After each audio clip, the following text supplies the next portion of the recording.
Greetings, my name is Monty Martin. And I'm Kelly McLaughlin. And we are the Dungeon Dudes. Welcome to our channel where we cover everything Dungeons & Dragons, including advice for players and guides for Dungeon Masters. We upload new videos on Tuesdays and Thursdays, so please subscribe to our channel so that you never miss an episode. Today, we're taking a look at some of our favorite new character options which have been unlocked in light of the new rules presented in Tasha's Cauldron of Everything for customizing your character's origin. These rules may seem small at first glance, but the implications of something as simple as being able to move around your ability scores has actually opened up Dungeons & Dragons 5th edition in a large way. So today we're going to discuss what these new rules are and brainstorm a couple new character concepts which might be more potent than they've ever been before that you might consider for your next character. There's a lot to discuss today, so let's get rolling. Perhaps the biggest and most transformative new set of rules introduced in Tasha's Cauldron of Everything, more than the new subclasses, more than new feats, more than the new spells, are these new rules for customizing your character's origin, which specifically open up the options that you have when you select your character's race when you're building a new character. In Dungeons & Dragons 5th edition, when you choose your race, you get ability score increases based on the race that you chose, as well as languages, skill proficiencies, and weapon proficiencies. The new rules in Tasha's actually loosen up on this and allow you to change the ability score increases as well as the skill and other proficiencies that you might gain off the bat, allowing you to further customize the character creation process to define your character the way you would like to. For example, a Lightfoot Halfling gets a +2 to Dexterity and a +1 to Charisma, but under these new rules, you can mix and match that so that the +2 could fall into Strength instead, and the +1 could fall into Wisdom. These rules are intended to allow you to build a character that diverges from the archetype presented in the basic ability score increases. So it might not necessarily mean that every single halfling in the entire world of your campaign world can just choose their ability score increases willy-nilly. No, this recognizes that player characters are protagonists. They're someone special. Just as often as a protagonist fulfills the archetype, just as often a protagonist character plays against type. This open-ended nature of moving around the ability score increases also means that the opportunity exists for dungeon masters to re-envision the way elves and dwarves and their peoples, their societies, their physiologies might be different in their own campaign world. In short, this opens up a lot of great creative options in addition to some cool mechanical options as well. What's interesting is in Dungeons & Dragons 5th edition, nothing was ever stopping you from playing a Halfling Cleric, but with the bounded accuracy system of Dungeons & Dragons, it means that something as small as a +1 to your primary stats that you need to use is actually a pretty big difference when it comes to playing the game at the table. As far as I'm concerned, having more options is never a bad thing, and I'm always in favor of something that allows players to play the character that they want to play. It always kind of sucks when you feel like, oh, I should be playing a gnome for my wizard because I get the +2 bonus. I can't play an orc wizard because I don't want to be behind. I don't want to be missing out in some way. And again, it's not like you couldn't play that orc wizard before. Now you can actually fulfill that concept and still have a character that is just as mechanically capable as the optimal option. And I think that's a good thing. It makes the game more freeform and flexible. So with all that in mind, we are going to look at some of the options that we think have become more interesting thanks to Tasha's blowing open this rule set. So right off the bat, just looking at the classic races presented in the player's handbook, I am really excited about the Mountain Dwarf. So the Mountain Dwarf alone comes with +2 strength and +2 constitution, which you can now move into 2 +2s into any ability score of your choice. But mountain dwarves are also proficient in medium armor right out the gate. So by choosing them for a class that usually has a limitation on their armor proficiencies, you're now solving that problem and giving armor to otherwise pretty squishy characters. By default, with +2 strength, +2 con, you'd usually look at classes like fighters and barbarians and paladins, classes which already get medium armor proficiency. But now you could play a mountain dwarf wizard with +2 intelligence and +2 constitution, and get that medium armor, maybe play them as an abjurer. I really like the idea. That's a really tanky wizard. Yeah, and I think that the mountain dwarf opens this up with having that proficiency, but they also get some extra added things, like having poison resistance is just pretty helpful all the time. So the mountain dwarfs have this really cool benefit of having the 2+2s, which is rare. Poison resistance, medium armor, and they can now fit a lot of different classes in the game. And really, if we think of a dwarven community, I'm sure not every dwarf in the world is a fighter, a barbarian, or a paladin. And so you get to now play your mountain dwarf as any of the classes. Honestly, my biggest thing is I love the idea of things like dwarf rogues and dwarf bards. Varric from Dragon Age was one of my favorite dwarves, just flat out. He was such a charismatic and intelligent character, and being able to play into the fact that that character was so brilliant and so charismatic and have that reflected in the character, I think is super cool. I love the idea of playing like a dwarf College of Lore bard, or perhaps even a dwarf assassin of some kind, dwarf arcane trickster. The combinations. One that I'm personally really excited about is being able to play more halflings. They've always been one of my favorite fantasy races, just the idea of the unassuming hero. Mm-hmm. And they have some really cool racial abilities, things like lucky, brave, halfling nimbleness. Being able to now move these to different play styles is really awesome. And I think halflings suffered from being kind of locked in a box of you're playing a halfling rogue or other charisma or dexterity based characters. You don't see a lot of halflings exploring the areas where a strength-based character might flourish or an intelligence-based character might flourish. But now being able to bring their lucky, never having to roll a 1 again, and being able to just move that to wherever you need it to be is something that I'm actually personally excited about. One of the other options that I think is really just opened up by this are elves. Elves are notorious for having a million subraces, and already elves kind of had the advantage of, particularly in prior editions of D&D, if you wanted an ability score bonus and you wanted to play an elf, there was an elf subrace that let you do that. But elves were always so tied to like specific cultures with their ability score bonuses and specific origins. And being able to kind of unlock that and look at the elven people in a more open-ended and diverse and creative way, I think is really interesting. Even just something as simple as dark elves, who get normally a charisma bonus, but dark elves are often so known for being wizards and clerics, but they never had an intelligence or wisdom bonus. Well, now you can adjust that and actually make characters that speak to perhaps the classic culture of the dark elves of Menzoberranzan in a more true way, or break against that and really, dark elves are the famous buck the trend of the culture that they grew up in. And so this is a great way to unlock that for them and play something different. Elves are so often always depicted as the nimble warriors who are mages, but being able to now explore their archetypes as druids more formally, or even just have like the awesome badass elven warrior. I just like that those options are now there.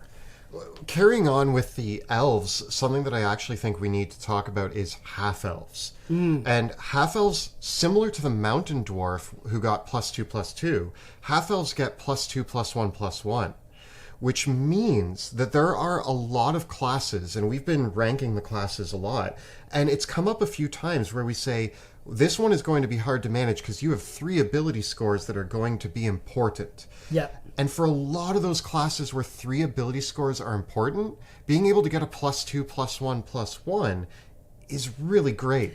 So Half-Elves still remain relevant. They were always one of the better choices, but now with that blown open, you can put the +2 in your primary stat and choose the 2 stats you need. Paladins are a great case for this. Yeah. If you want to play that strong paladin, a half-elf who has the +2 to strength, +1 to charisma, +1 to constitution, that's going to be a really great choice for the paladin that wasn't represented before. Yeah, I think that's a really key thing of like, if you really do want to min-max your character, I think the mountain dwarf and the half-elf are probably going to be the ports of call for a lot of people. Most ability score increases are +2 to one ability score and +1 to one other.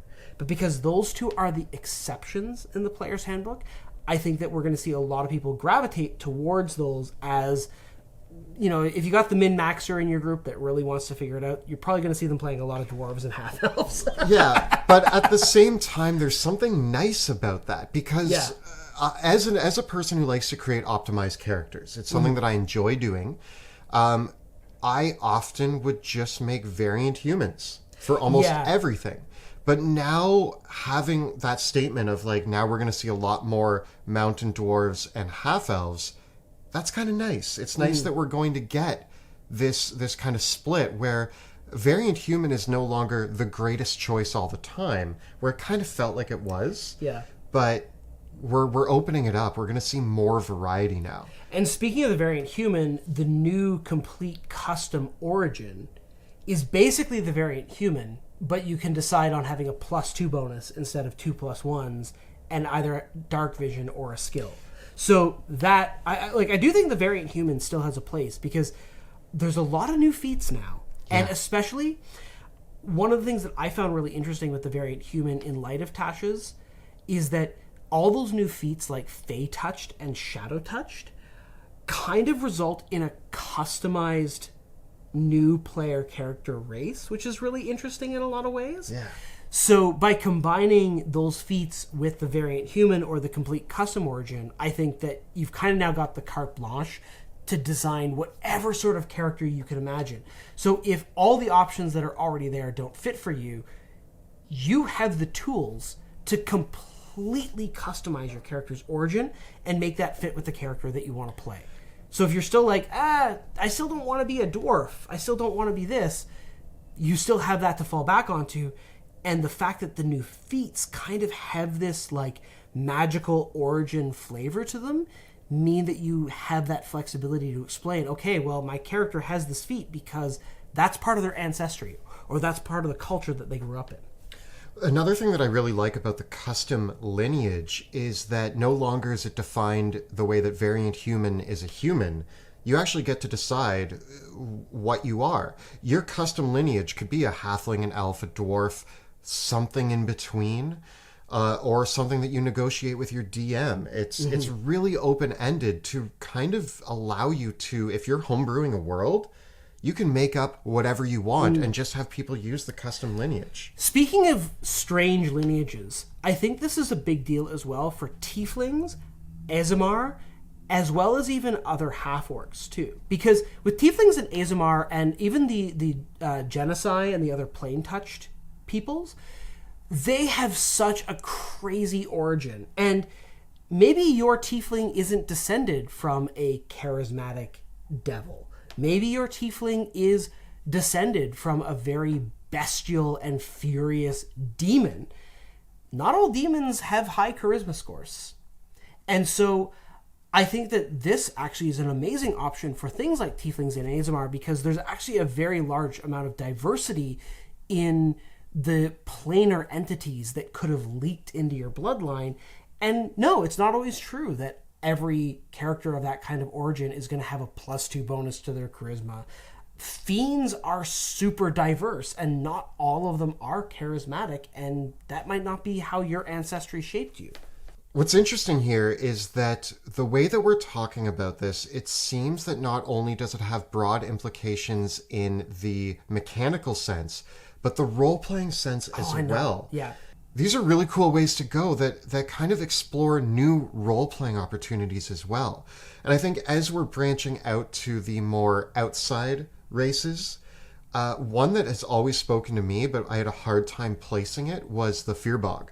Yes. And the Firbolg, who gets things like Disguise Self, or they get invisibility, I believe, and they are able to carry and lift things much greater than their own size. But they had this sort of, they were a druid or they were a cleric. But now you can kind of take that Firbolg and stretch them. I was playing around with the idea of a Firbolg bard, which I actually find really whimsical and beautiful. And to be able to move those around and give them things like Disguise Self and Invisibility, it speaks to that. And I actually think a Firbolg bard is a beautiful option to play. Now, if we are looking at some of the more outside-the-box options, I think Aarakocra.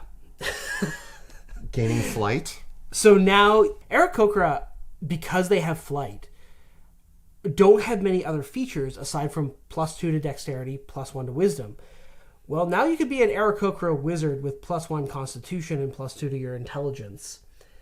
Or any other sort of Aarakocra spellcaster. And I mean, that is a pretty powerful option right off the bat. Just any spellcasting class. But you could even extend that to an Aarakocra barbarian. Listen, any class, if you add the word flying in front of it, sounds scarier. A flying barbarian is scarier. It's Angry Birds. Yeah. I might be a little careful with the Aarakocra because of that, but it's an option that's on the table. We talked about how the Mountain Dwarf is impressive for its medium armor, but if you want to talk armor, the Tortle. The Tortle can now fit anywhere, and you get a 17 AC. Yeah.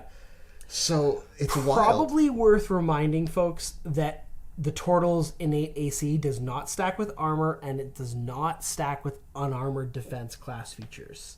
Yeah, but if we're talking about Dungeons and Dragons races that didn't get the spotlight, the Tortle was like an afterthought, and I think it remained an afterthought in the worlds of Dungeons and Dragons.